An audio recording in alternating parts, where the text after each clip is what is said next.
अभ्यास का क्या है?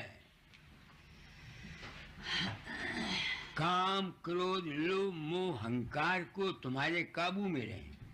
जरूरत से वक्त काम की भी जरूरत है, जरूरत से वक्त क्रोध की भी जरूरत है, जरूरत से वक्त लोभ की भी जरूरत है, जरूरत से वक्त मोह की, मगर इनमें फंसो नहीं और फिर ज्ञान के खोले पर सवार हो जाओ। ये तो कबीर को पता होगा कौन सा ज्ञान वो दुनिया को देता है, मैं नहीं जानता, मुझे नहीं पता। जो ज्ञान मैंने सीखा वो बताता हूँ। जब से मुझे ये पता लगा कि मैं किसी के अंदर नहीं जाता, तो जो कुछ भी मेरे अंदर में संकल्प उठते हैं, विचार उठते हैं, भाव उठते हैं, मैं जानता हूं कि उनमें असलियत नहीं है, ये सिर्फ सजेशन एंड इम्प्रेशन है। कभी जब मैं इस ज्ञान को भूल जाता हूं तो मैं भी फंस जाता हूं।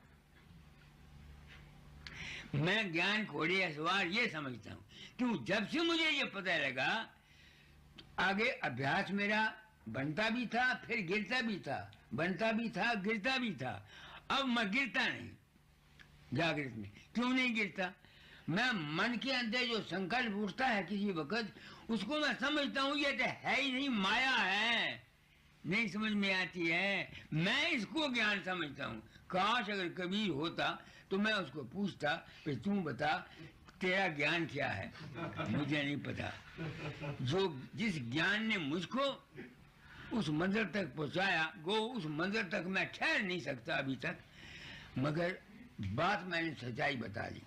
इस वास्ते नौजवान आदमी मेरे पास आते हैं, अभ्यासी मर्द आते हैं, मैं उनको कहा करता हूँ live at the desire of your wife.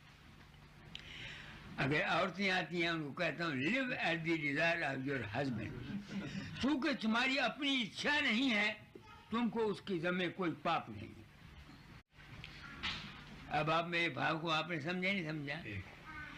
क्योंकि तुम्हारी अपनी ख्वाहिश नहीं है, इसलिए तुम्हारे पर कोई पाप नहीं।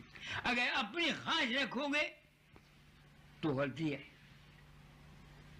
आगे